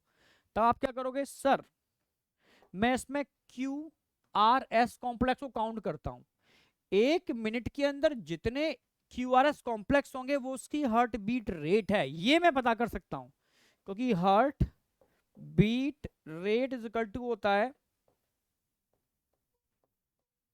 Total number of Q R S in 1 minute. 1 minute के अंदर जितने क्यू आर एस कॉम्प्लेक्स आएंगे वो उसका हार्ट बीट रेट है, ये आप निकाल सकते हो और कुछ भी नहीं निकाल सकते इस ईसीजी के अंदर, ठीक है। अब दूसरा ध्यान रखना है आपको, अगर आप कई डिफरेंट इंडिविजुअल को उठा के देखते हो तो उनके ईसीजी लगभग एक जैसे देखने को मिलेंगे, आप ज्यादा अंतर नहीं कर पाओगे, ठीक है।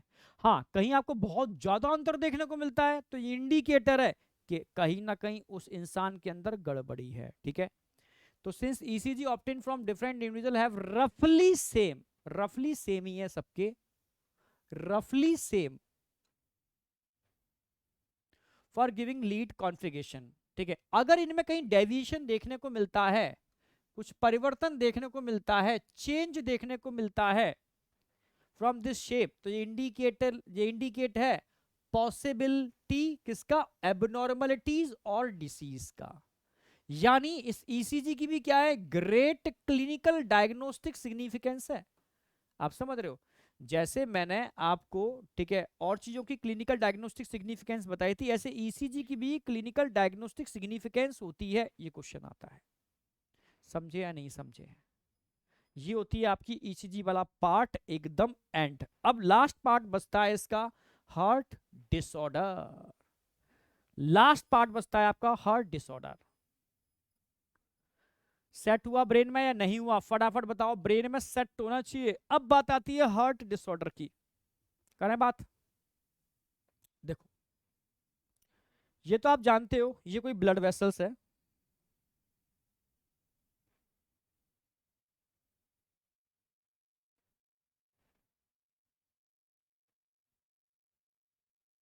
जब आप किसी ब्लड वेसल्स को दबाते हो, ठीक है, समझना, जैसे आपने यहाँ एक बांध देते ना, कपड़ा बांध देते हैं यहाँ पर, स्फैग्नोमैनोमीटर से एक होता है, यहाँ बांध देते हैं, फिर पंप करते हैं तो दब जाता है पूरा, फिर यहाँ पर पल्स आनी बंद हो जाती है, पूरा दबा दिया तो पल्स आनी बंद हो जाएगी, ठीक है। यहाँ पर आप पल्स को मेजर कर रहे हो, पल्स यहाँ पर नहीं आएगी, समझना।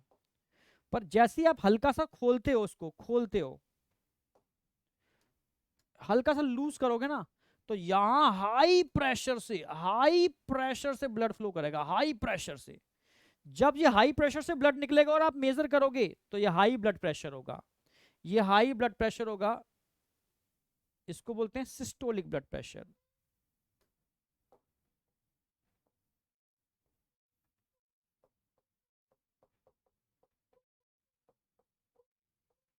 कितना होगा, 120 mmHg, ठीक है। फिर सारी एयर को आप लूज कर देना, सारी एयर को लूज कर देना, फिर नॉर्मल प्रेशर देखो कितना है इसमें फ्लो कर रहा है ब्लड इसमें, ठीक है। इसको डायस्टोलिक ब्लड प्रेशर बोलेंगे।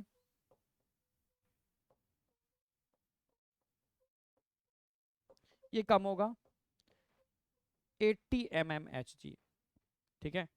तो दो टाइप के ब्लड प्रेशर होते हैं, एक सिस्टोलिक ब्लड प्रेशर होता है, एक डायस्टोलिक ब्लड प्रेशर होता है। इसको लिखते कैसे हैं, इसको लिखते हैं 120/80, ठीक है।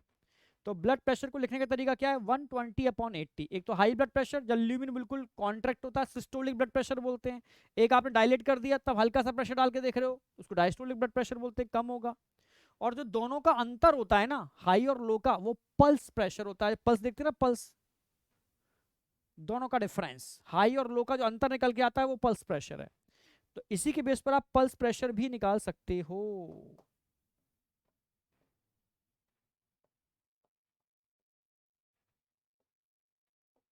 Pulse pressure is equal to systolic blood pressure minus diastolic blood pressure. यानी 120 माइनस 80 यानी 40 mmHg। ये पल्स प्रेशर है जिसको हम मेजर करते हैं, पल्स को। ठीक है, तो हाई ब्लड प्रेशर पूछ सकता है, systolic blood pressure, low blood pressure पूछ सकता है, डायस्टोलिक ब्लड प्रेशर, दोनों का डिफरेंस पूछ सकता है, पल्स प्रेशर। ये बात ध्यान रखनी है ब्लड प्रेशर से रिलेटेड। ठीक है, अब तीसरी बात ध्यान रखनी है, अगर मान लो ये ब्लड प्रेशर और ज्यादा हाई हो जाता है, उसको हाइपर टेंशन बोलते हैं। तो हाइपर टेंशन कितने को बोलेंगे? अगर 120 हो जाए, 140 और 80 हो जाए, 90 ये हो जाए, तो ये रिप्रेजेंट करता है हाइपर टेंशन को। इतना या इससे ज्यादा, इतना या इससे ज्यादा, ये हाइपर टेंशन है। ये क्या है? Hyper tension. और अगर हाइपरटेंशन किसी को हो गई, तो इस हाइपरटेंशन की वजह से ब्रेन की और बॉडी के अलग पार्ट की जो वेसल्स होती है ना, वो रप्चर होने की प्रोबेबिलिटी बढ़ जाती है, फटने की प्रोबेबिलिटी बढ़ जाती है। समझ रहे हो? यानी हमारे वाइटल ऑर्गन को नुकसान होता है इससे। ठीक है, और डिफरेंट टाइप के हार्ट डिसऑर्डर हो जाते हैं, इसकी वजह से हार्ट डिसीज हो सकती है। ठीक है, और सीधे सीधी बात है, वाइटल ऑर्गन पर इफेक्ट पड़ सकता है, लाइक ब्रेन एंड किडनी। समझ रहे हो? वाइटल ऑर्गन पर इफेक्ट पड़ सकता है, लाइक ब्रेन एंड किडनी। ये हो गया ब्लड प्रेशर। कोई डाउट? कोई डाउट नहीं? आगे अब हम बात कर देंगे कोरोनरी आर्टरी डिसीज। समझना, यहां से कहानी चालू होगी। सीएडी बोलते हैं। जैसे मान लो एक आपकी ये आर्टरी है, कोरोनरी आर्टरी। भाई बॉडी में डिफरेंट टाइप की आर्टरीज होती हैं, हर एक ऑर्गन के लिए स्पेसिफिक होती है। कोरोनरी आर्टरी ब्लड को कहां लेके जाती है? ये सीधे ब्लड को लेके जाती है हार्ट के पास, हार्ट मसल्स। समझना, सारा खेल इसी आर्टरी का है। अगर आप कोलेस्ट्रॉल नॉर्मल से ज्यादा खाते हो तो क्या होगा भाई? बॉडी की अदर आर्टरी में भी कोलेस्ट्रॉल का डिपोजिशन होगा, पर इतना इफेक्ट नहीं आएगा जितना कोरोनरी आर्टरी।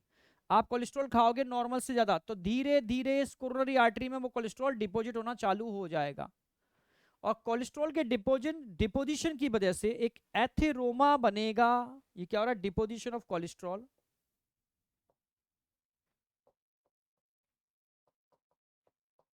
डिपोजिशन ऑफ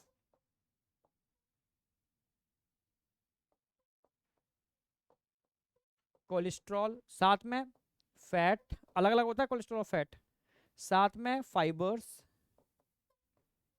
साथ में कैल्शियम। ये सब चीजें धीरे धीरे डिपॉजिट होना चालू हो जाएंगी आपकी अदर आर्टरी में भी, बट उतना इफेक्ट नहीं आएगा, पर कोरोनरी आर्टरी में इफेक्ट आएगा। और इसको बोलते हैं फॉर्मेशन ऑफ एथेरोमा।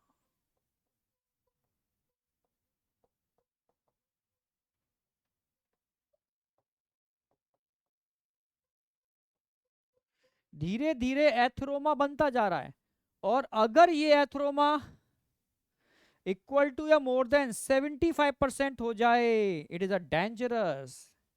ठीक है, इसकी वजह से क्या हो जाएगा? इसकी वजह से हो जाएगा CAD, कोरोनरी आर्टरी डिसीज। ये CAD को लीड करता है। समझ में आया? यहाँ ब्लड फ्लो हो रहा है, इस एथ्रोमा की वजह से जितना ब्लड जाना चाहिए था आपके वाइटल ऑर्गन में, उतना ब्लड नहीं जा पाएगा। समझ रहे हो? जितना ब्लड सप्लाई होना चाहिए नहीं हो पाएगा, क्योंकि बीच में क्या बन गया? एथेरोमा। ये ब्लड की सप्लाई को रिड्यूस करता है, तो इनडायरेक्टली इनडायरेक्टली ऑक्सीजन की सप्लाई भी तो रिड्यूस होगी। ठीक है, और ऑक्सीजन की सप्लाई रिड्यूस होगी, मानो कार्डियक मसल्स में प्रॉपर ऑक्सीजन नहीं पहुंच रही, तो इसको बोलते हैं मायोकार्डियल इस्चीमिया। समझ रहे हो? मसल्स को प्रॉपर ऑक्सीजन नहीं मिल रही, तो क्या कार्डियक मसल्स को जितना ब्लड पंप करना चाहिए उतना कर पाएंगे ना? इसको बोलते हैं हार्ट फेल्योर। ठीक है, और ऐसा ही चलता रहा तो कार्डियक मसल्स के अंदर मिलने वाले छोटे छोटे लाइसोसोम्स कमजोर हो जाएंगे, क्योंकि ऑक्सीजन उनकी मेम्ब्रेन को मजबूत करती है। और जब वो कमजोर हो जाएंगे तो एक दिन आएगा वो फटेंगे, फटेंगे तो सीवियर चेस्ट पेन होगा। It is also called angina pectoris, severe chest pen. और जब एंजाइना होगा ना, तो समझो ये घंटी है, अगला क्या? अटैक पड़ने की। क्या अटैक पड़ने वाला है? हार्ट अटैक मतलब मायोकार्डियल इन्फाक्शन, फैक्शन नहीं फाक्शन, और 2-4 फाक्शन हो गए ना तो एक दिन आएगा कार्डियक अरेस्ट, खेल खत्म। समझ रहे हो भाई? मायोकार्डियल इन्फाक्शन का मतलब है death of a part of cardiac muscles. कुछ कार्डियक मसल्स की डेथ हो जाएगी, कुछ, समझ रहे हो? क्योंकि कार्डियक मसल्स रिपेयर नहीं होते, डेथ हो गई तो हो गई, तो कहते हैं तुम्हारा हार्ट कमजोर हो गया भाई, अब ध्यान रखना। तो death of part of cardiac muscles ये अटैक है, और complete death of cardiac muscles खेल खत्म, अरेस्ट, जीरो, दिया बुझ गया। समझ रहे हो ना मेरी बात? समझाता हूं अभी, ठीक है? तो इसको इस तरीके से भी रिप्रेजेंट कर सकते हो, जैसे अगर किसी को सीएडी होगा, सीएडी समझ में क्यों होगा, और अगर सीएडी होगा किसी को, कोरोनरी आर्टरी डिसीज, तो इससे क्या क्या होगा, इस सीएडी से क्या क्या होने वाला है? इस सीएडी से सबसे पहले मायोकार्डियल, इस सीएडी से सबसे पहले क्या होगा, मायोकार्डियल इस्चीमिया, फिर क्या होगा इस्चीमिया के बाद मायोकार्डियल हार्ट फेल्योर, फिर क्या होगा एंजाइना, फिर क्या होगा हार्ट अटैक, और फिर क्या होगा कार्डियक अरेस्ट। ये सब चीजें इसी से जुड़ी हुई हैं, ठीक है? तो ये होगा तो इससे क्या होगा, इससे होगा मायोकार्डियल इस्चीमिया।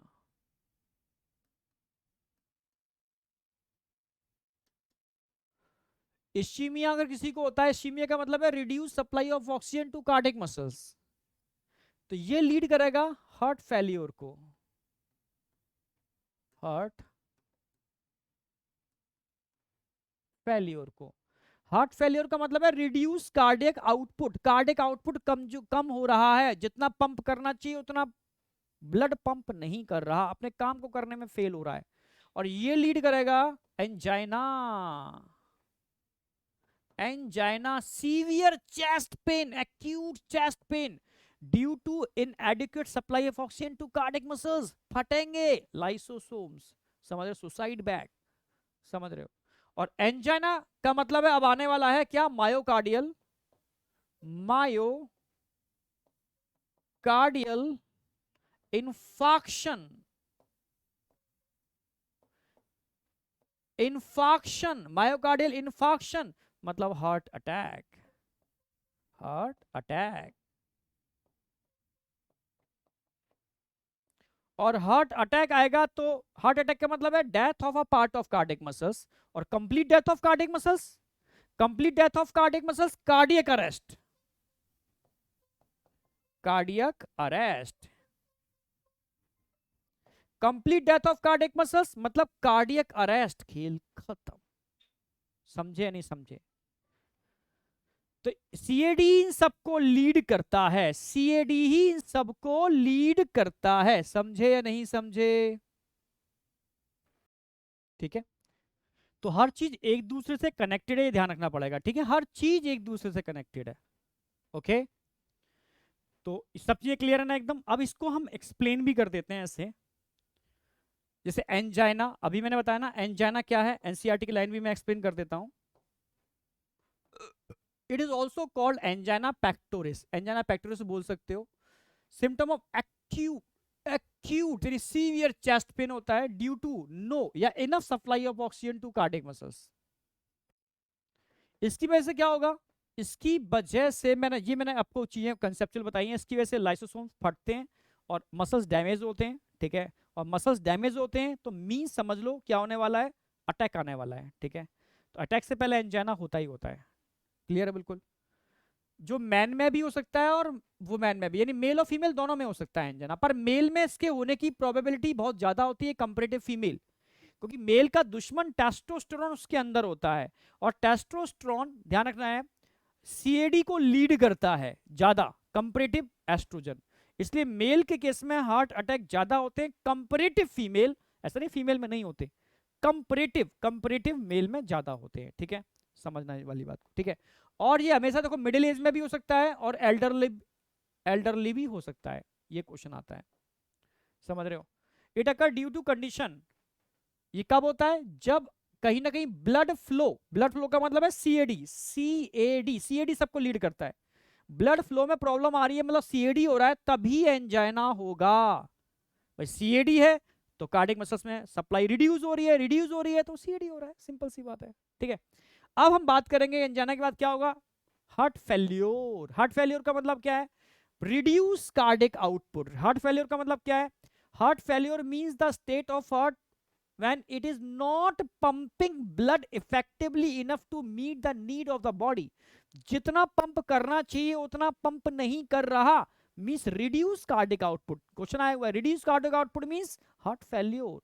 ठीक है, हार्ट फेल्योर का मतलब है रिड्यूस कार्डिक आउटपुट। ठीक है, it is some time called, इसको कंजेस्टिव हार्ट फेल्योर भी बोलते हैं। कंजेस्टिव हार्ट फेल्योर, भाई हार्ट फेल्योर का मतलब है कार्डिक मसल्स में प्रॉपर ऑक्सीजन की सप्लाई नहीं हो रही, इसकी वजह से वो थका हुआ है, जितना पंप करना चाहिए नहीं कर पा रहा। कभी कभी ऐसा इस वजह से भी होता है, आपके लंग्स में कंजक्शन की वजह से। मान लो लंग्स में बहुत ज्यादा कंजक्शन है,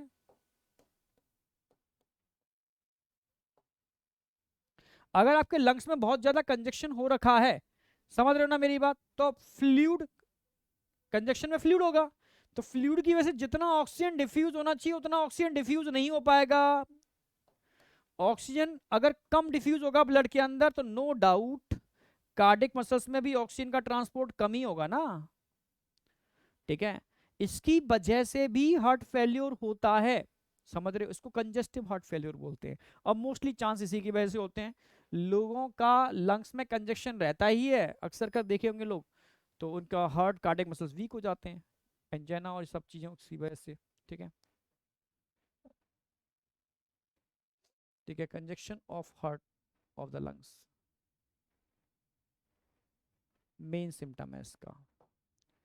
ठीक है, अब हार्ट फेलियर की बात क्या आएगा, हार्ट अटैक। अटैक का मतलब है death of a part of cardiac muscles due to CAD. होगा सबके सीएडी की वजह से।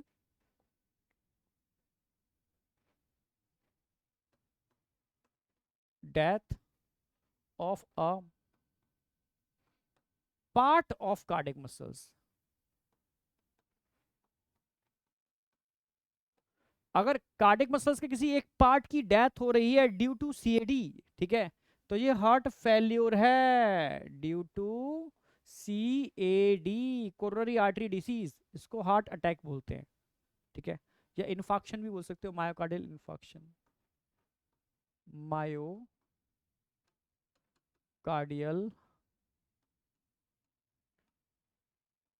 इन्फॉक्शन। ठीक है, और एक दो अटैक पड़ जाए कोई दिक्कत नहीं है, थोड़ा डैमेज हुआ, थोड़ा डैमेज हुआ, थोड़ा डैमेज हुआ, पर एक दिन ऐसा आएगा कंप्लीट डैमेज हो जाएगा। ठीक है, आप समझ रहे हो, समझ रहे हो, death of complete cardiac muscles, तो कार्डिक आउटपुट जीरो।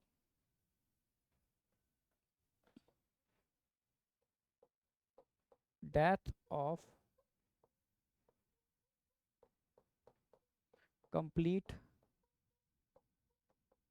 कार्डियक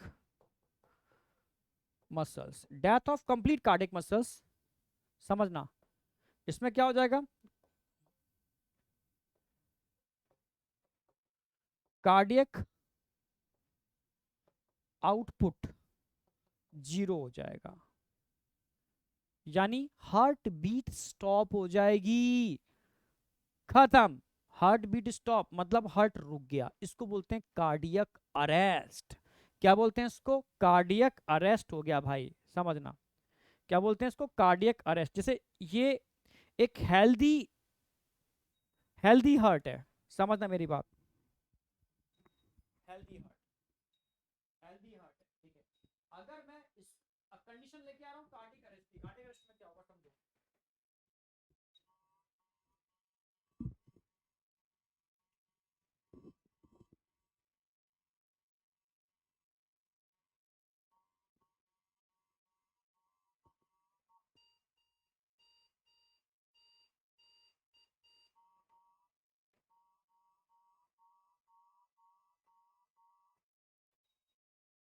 पे पे पे पे पे स्ट्रेट लाइन आ गई, स्ट्रेट लाइन आ गई ना, स्ट्रेट लाइन क्या बता रही है, ये स्ट्रेट लाइन बता रही है कि कार्डियक अरेस्ट हो गया, कार्डियक अरेस्ट हो गया, हार्ट बीट रुक गई। ठीक है, जब कार्डियक अरेस्ट हो जाएगा तो हार्ट बीट रुक जाएगी, समझ में आया। जब कार्डियक अरेस्ट हो जाएगा तो हार्ट बीट रुक जाएगी, पिप पिप स्ट्रेट लाइन, समझ रहे हो ना, पिप पिप स्ट्रेट लाइन। मैंने अक्सर कर बच्चों को बताया भी है, बच्चों को बताता भी हूँ, बहुत सारे हर क्लास में बताता हूँ, ठीक है, कि भाई पुरानी मूवीज और नई मूवीज में कार्डियक अरेस्ट को कैसे कंपाइल करते थे, समझना मेरी बात, ठीक है, बहुत प्यारा सा एग्जांपल है, पुराने बच्चों को बताया, नए बच्चों को नहीं पता, सुन लो। जैसे पुरानी मूवी होती थी तो उसमें क्या करते थे, पुरानी मूवी के अंदर एक टूटा सा घर हुआ करता था, टूटे से घर में खाट पर हीरो पड़ा हुआ करता था, ठीक है, और एक छोटा सा आला, आला मतलब एक दीवार में एक छोटा सा एक बना हुआ होता था, उसमें एक दीपक जलता था, ठीक है।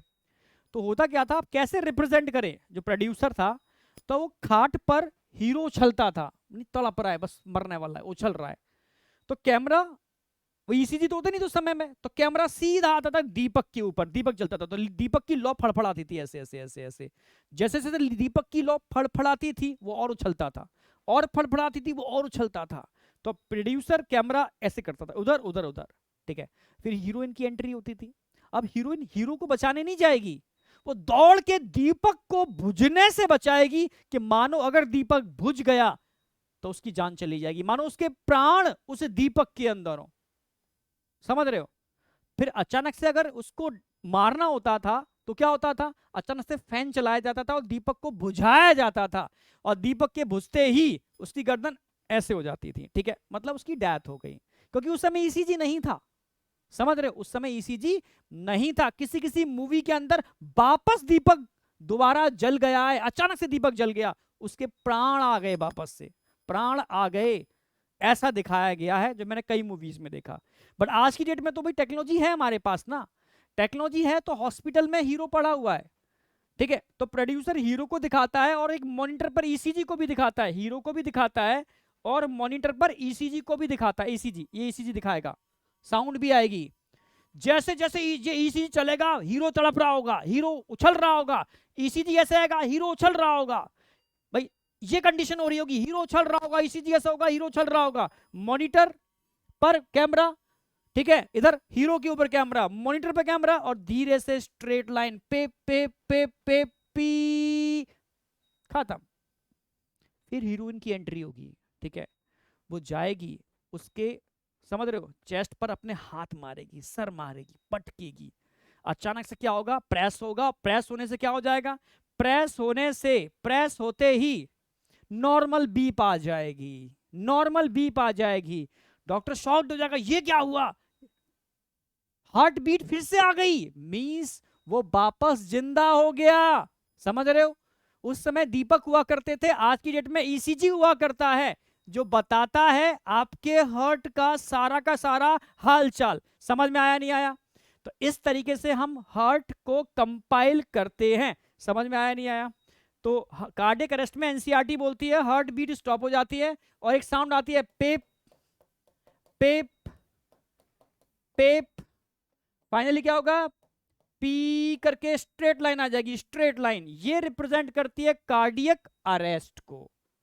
खेल खत्म, दिया बुझ गया और चैप्टर का भी एंड हो गया, समझे, यहां आकर के आपका चैप्टर एंड हो जाता है।